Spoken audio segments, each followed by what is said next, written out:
अस्मत्गुरुसमारम्भां यतिशेखरमध्यमां लक्ष्मीवल्लभपर्यन्तां वन्दे गुरुपरम्पराम् ஆழ்வார்கள் வாழி அருளிச் செயல் வாழி தாழ்வாதுமில் குறவர்தாம் வாழி ஏழ்வாறுமுய்ய அவர்களுரைத்தவைகள்தாம் வாழி செய்யமறை தன்னுடனே சேர்ந்து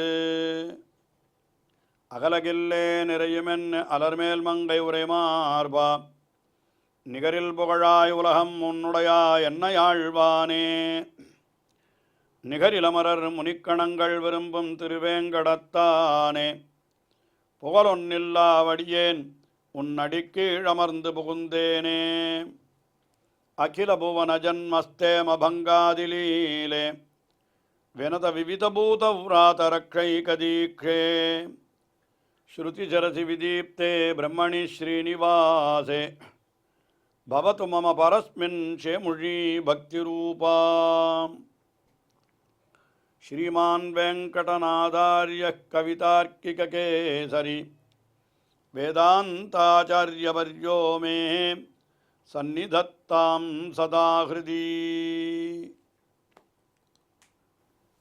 ஸ்ரீ வைஷ்ணவ சம்பிரதாயத்திலே மிக உயர்ந்த கோட்பாடு சரணாகதி என்பதுதான். சரணாகதி நெறி என்றே சொல்லுவார்கள். அந்த சரணாகதி என்பது என்னவென்றால், எம்பெருமானை பார்த்து நீயே உபாயமாயிருந்து என்னை காத்தருள வேணும் என்று அவனை பிரார்த்திக்கின்ற பிரார்த்தனை என்று அது பிரமாண வாக்கியங்களை கொண்டு தொமேவ உபாய பூதோ மே பவ இதி பிரார்த்தனாமதிஹி சரணாகதிஹி என்று பெரியோர்கள் இதை எடுத்து காட்டி இருக்கிறார்கள். இந்த சரணாகதி நெறியினுடைய தத்துவங்கள் அநேகம் உண்டு.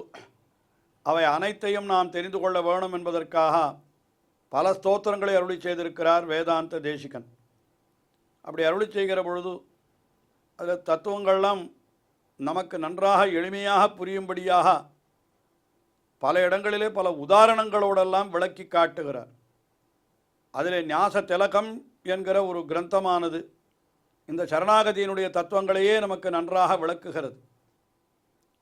அந்த எம்பெருமானை துதித்து அந்த எம்பெருமானிடத்தில் சரணாகதி பண்ணுகிற பொழுது என்னவெல்லாம் நாம் அனுஷ்டிக்க வேணும் என்கிறதையெல்லாம் தெரிவித்து இப்படி கொண்டு வந்தவர் கடைசியிலே சில ஸ்லோகங்களிலே என்ன தெரிவிக்கிறார் என்னால், அந்த சரணாகதியையும் கூட எம்பெருமானிடத்திலே தான் பண்ண வேண்டும், அவனை தவிர வேறு யாரிடத்திலும் போய் நாம் நிற்கக்கூடாது என்கின்ற அந்த ஒரு விஷய நியமம் அதை நமக்கு எடுத்து காட்டுகிறார் பல பல ஸ்லோகங்களிலே.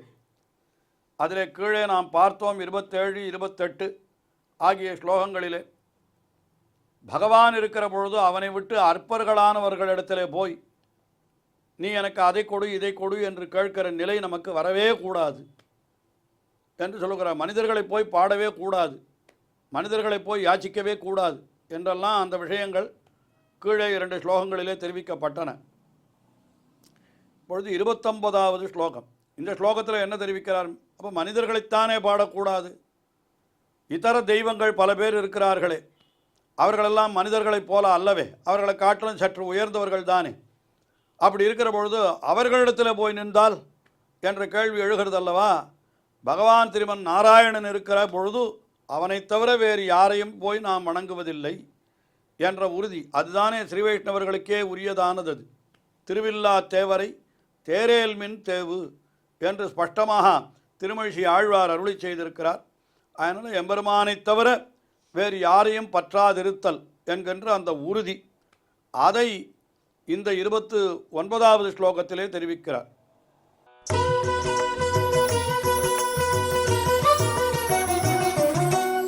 த்வைசதிரங்கதுர்ய சரணாகத காமதுகே நிருபதிக பிரவாக கருணா பரிணாஹவதி பரிமித தேசகால பலதான் பலதாகிருதிகான் கதமதி குர்மகே விதிசிவ பிரமுகான் அமுகான்.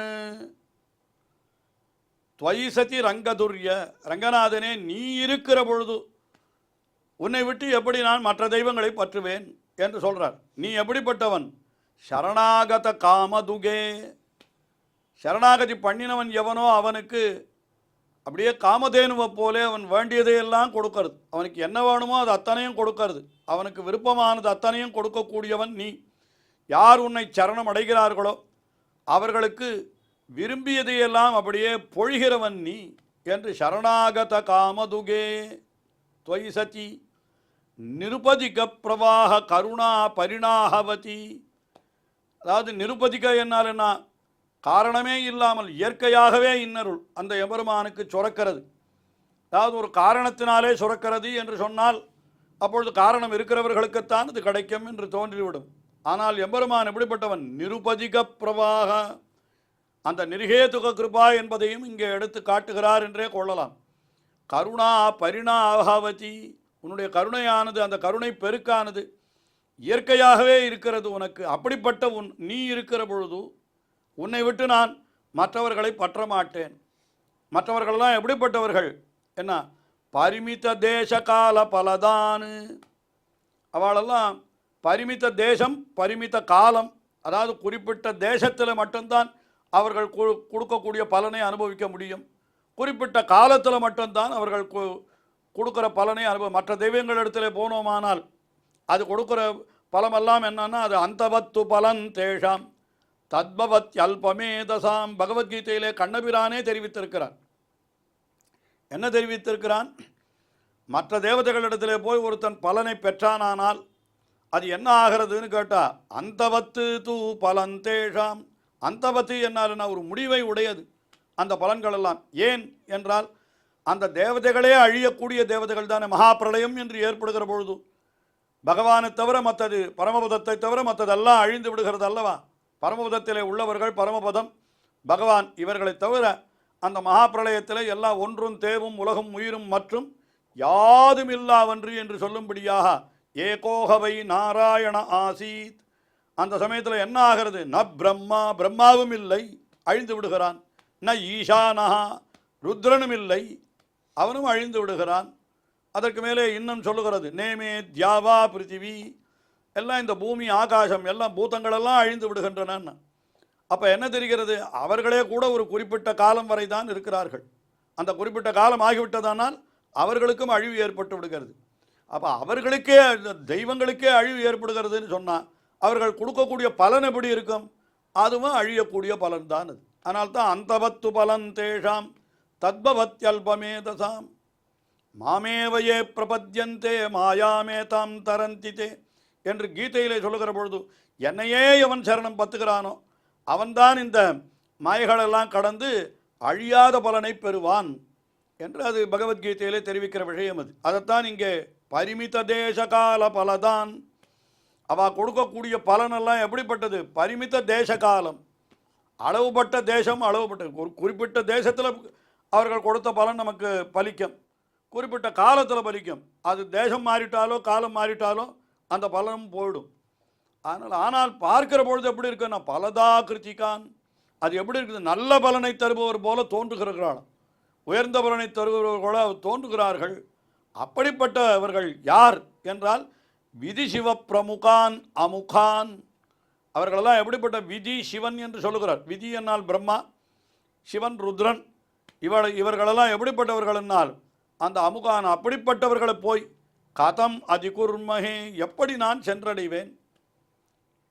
அதாவது கையை கூப்பி அஞ்சலி பண்ணுறவனுக்கு இயற்கையாகவே இன்னொருளை சொல்கின்ற நீ இருக்கிற பொழுது, அழியாத பலனை கொடுக்கின்ற நீ இருக்கிற பொழுது, ஏன்னா எம்பெருமானே என்ன பண்ணுறான், யார் பத்துக்கிறானோ அவனுக்கு என்ன கிடைக்கிறது என்று கேட்டால் எவனவன் எம்பெருமானை பற்றுகிறானோ கடைசியில் அவன் மறுபடியும் இந்த உலகத்திற்கு வருவதே கிடையாது என்று பகவானே சொல்லி இருக்கிறான். கீதையிலே பல இடங்களிலே தெரிவித்திருக்கிறான்.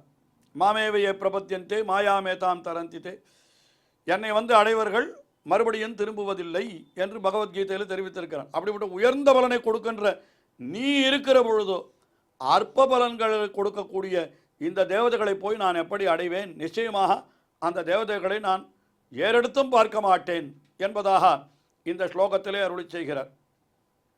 அதற்கு மேலே துவயமந்திரத்தினுடைய உத்தர வாக்கியம், அதாவது இரண்டாவது பகுதியிலே சொல்லப்படுகிற விஷயம், அந்த பெருமானும் பிராட்டியுமான சேர்த்தி அதில் போய் அவர்களுக்கு தொண்டு செய்ய வேணும். அதைத்தான் நாம் பிரார்த்திக்க வேணும்.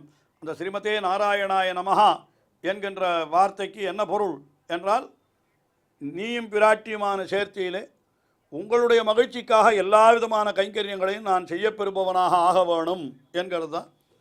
அந்த அர்த்தத்தை இந்த 30வது ஸ்லோகத்திலே காட்டுகிறார் வேதாந்த தேசிகன்.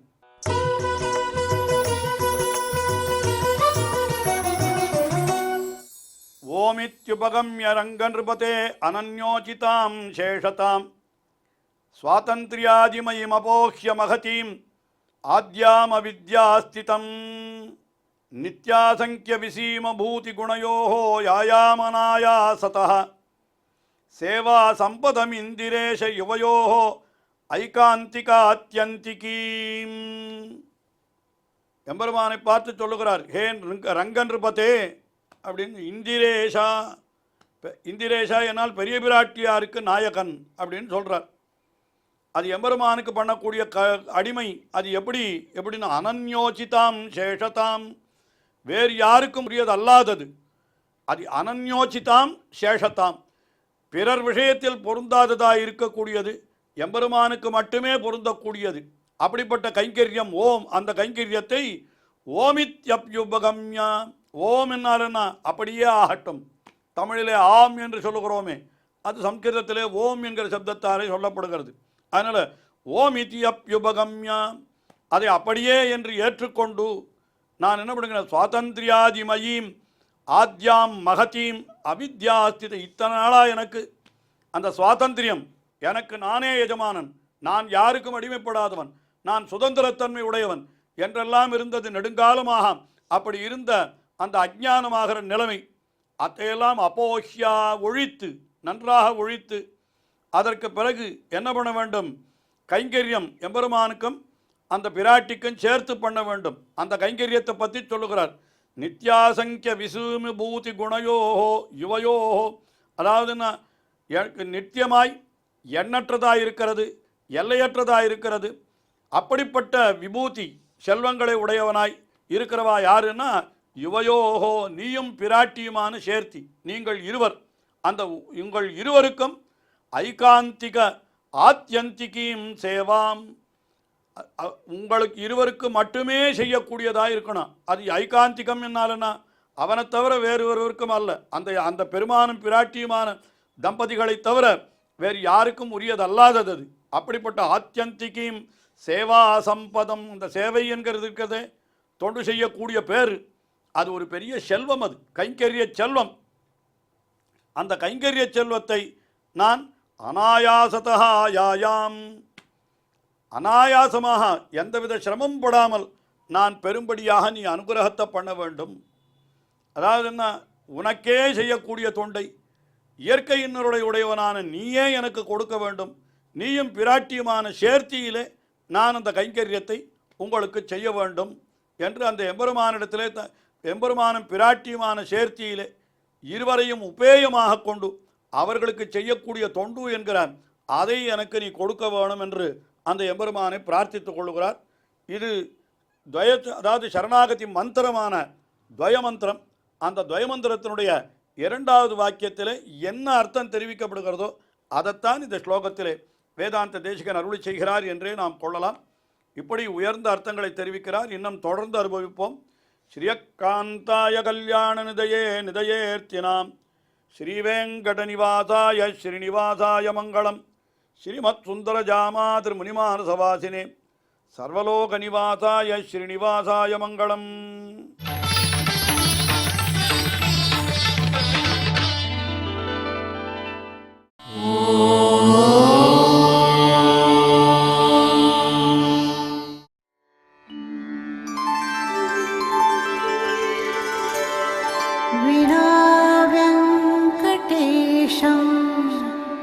ननाथो ननाथः सदा वेङ्कटेशं स्मरामि स्मरामि. हरे वेङ्कटेश प्रसीद प्रसीद. प्रियं वेङ्कटेश प्रयच्छ प्रयच्छ.